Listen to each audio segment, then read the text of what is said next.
How can you go somewhere if you don't know where you're trying to go and what you're trying to achieve?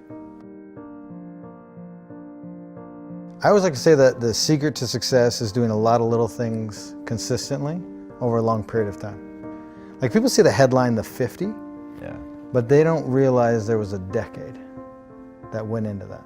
Of training and building up to it? Everything, you know, you can only get so physically fit for a challenge, and then at that point in time, your mind and your body have to come into alignment, and then the mind takes over.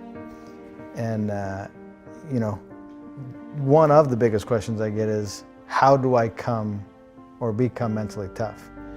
And, you know, a lot of people say, oh, you're either born with it, or is it something that you can develop? And I'm in the camp of it's a development process. Anybody can do it. And I mean, it started for me in 7th grade. I grew up as a wrestler in Canada. And I lost my very first match. In fact, I lost almost every match after that. Wow. the entire season. Why'd you keep going?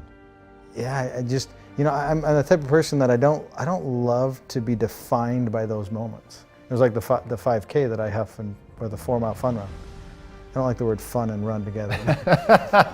But either. Yeah. How many people do you see running around smiling? Yeah. But for me, I don't enjoy those moments to define me, and I wanna overcome that. And so I would wake up and study the sport and show up and you know, you always hear show up early and stay late. And I really did that, and by the time I hit my senior year, I went undefeated. Wow.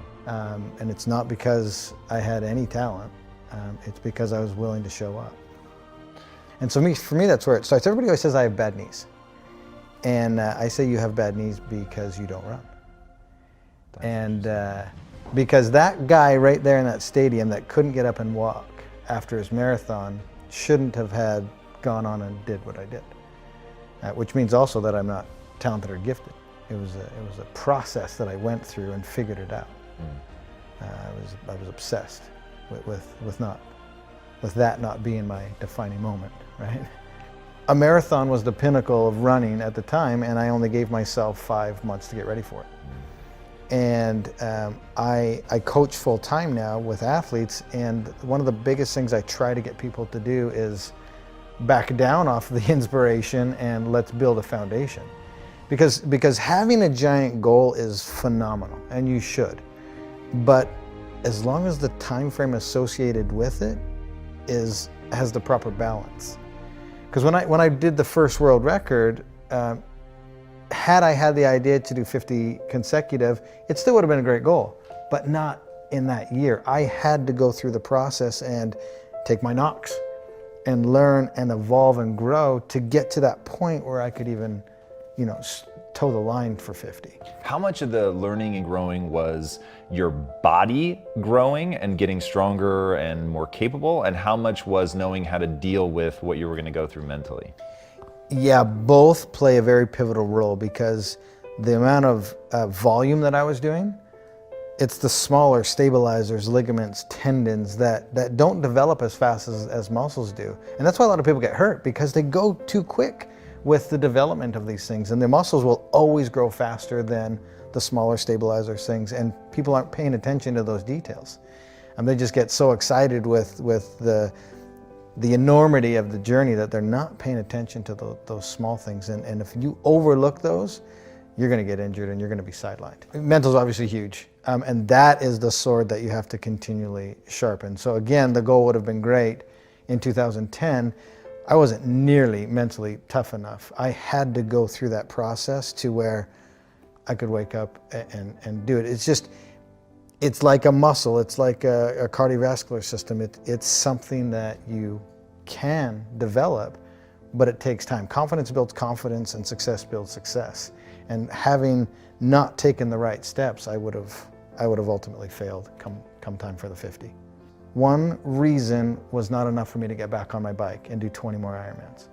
But as I started going through the list of everything that I was doing and why I was doing it, it's interesting because I would gather them all together, and I'd focus on this big ball.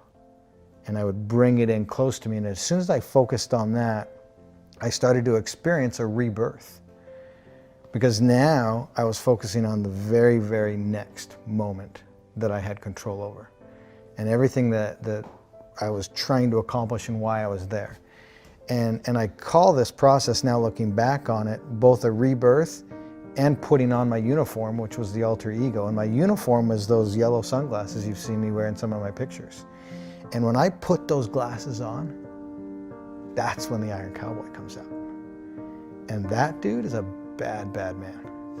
And there's nothing that's gonna get in his way. And I do a lot of speaking from stage now, and I want to encourage people to find whatever their uniform is, find whatever their alter ego is. Because when you discover that and how to flip that switch, that's when nothing gets in your way, and that's where you shift your focus and you realize what your purpose is. And I knew if I had the courage to get back on my bike and finish that day and then do the 20 more, my life would be different. That you're thinking that while you're there on the ground. And this whole process was about 8 minutes. The whole thing from complete meltdown to breaking all of the purposes and whys down to the realization, the rebirth, and getting back on and going. And it can happen that quick. We're moments away every day from a decision that's going to completely change our life. Every single moment of every single day has a massive impact on where you ultimately end up.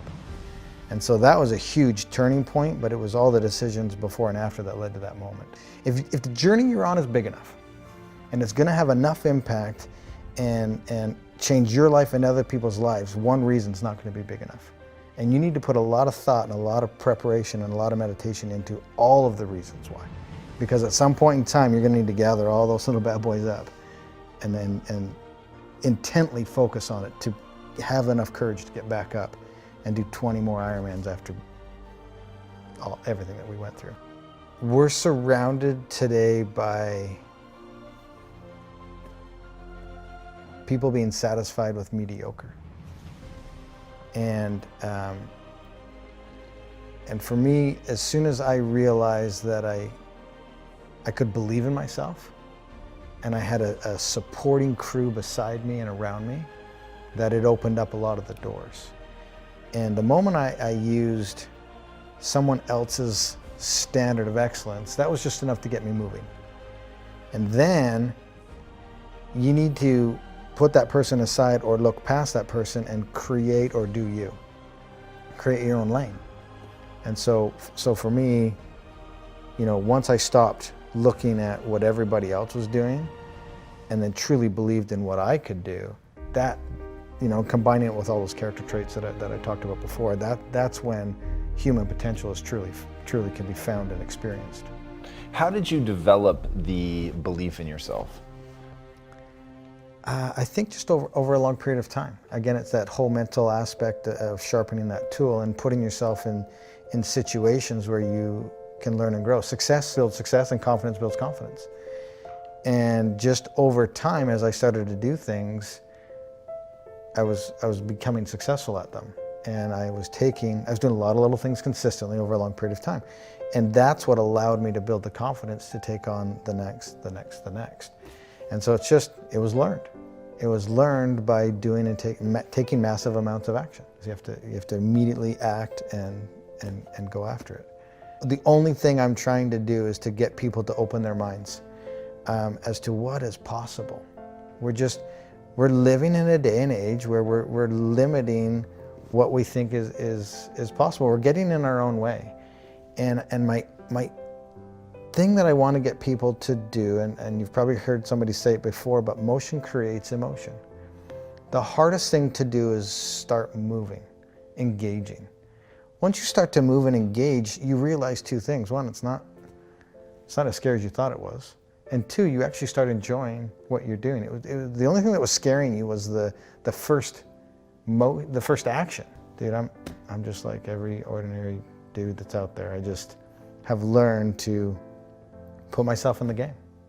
I've learned to show up every single day. The moment you realize the next step isn't going to kill you, and that next step is the first step to evolving, changing, growing, and learning and becoming literally the best version of yourself, that's the most beautiful thing. It's not going to kill you.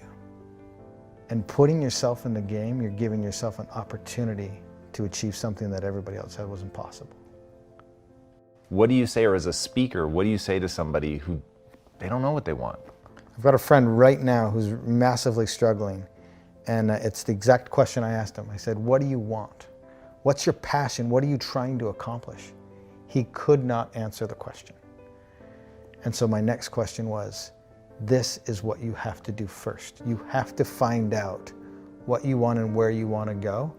Then we can start formulating the plan. You can't formulate a plan and figure out the steps unless you know where you're trying to go. You'll just spin around in circles and probably move backwards. How can you go somewhere if you don't know where you're trying to go and what you're trying to achieve? And here's what people do, is they get dead set on the journey that they want to take, and they're so rigid with how they're going to get there that they don't see the door over here, and they don't see the bend in the river, and they try to cut because they know they're going right here, and they try to cut through. Well, they didn't know at this bend of the river there was a paradise and a picnic waiting for them that would have opened up a door. Maybe their sweetheart was waiting there for them. Don't be so rigid with how you're going to get there, because that's how you're going to discover what your passions are and who's supposed to be on your journey. And that's how truly you're going to discover what your passions are, by showing up every day, digging, grinding, hustle, whatever you want to call it, and being open to all the opportunities. Yeah, for sure. One thing I've learned is I can't change anybody. They have to be in a space and ready to do it and do it for themselves. And so for me to hold somebody to my standard, I think is somewhat unfair. Now, I hate excuses. I hate entitlement. I want to hold people to that standard, but it's not fair because they're on their own journey, and I'm not living from their perspective. Everybody's heart is different. And for me to judge somebody else to my standard is unfair because I don't know where they are in their journey. And they could be at the beginning stages, and it would have been unfair to judge me at 24. 41 today. I've learned a lot and I've grown a lot. So my standard at 41 is different than my standard at 24. So if I'm trying to hold a 24-year-old to my standard, probably not realistic. Maybe I'm cautioning people that are listening to take a step back and to understand, take a minute to understand what that person's heart possibly is and where they are on their journey in retrospect to where you are on your journey. That's really, really insightful. I love that a lot. And knowing what somebody's heart is, I think is, I'm going to use that. That's really, really interesting. What is the impact that you want to have on the world? Man, the impact. I am not here today to change anybody. And we just had a good conversation about people at different times of their journey. And for me, I literally just want to have people understand that you have to move to start feeling something. And if you move and start feeling something, you're on your way to the best version of yourself. And the impact that I want to have is just to have the ability to get you to live outside of the existence that you're in and to open it up to what's truly possible.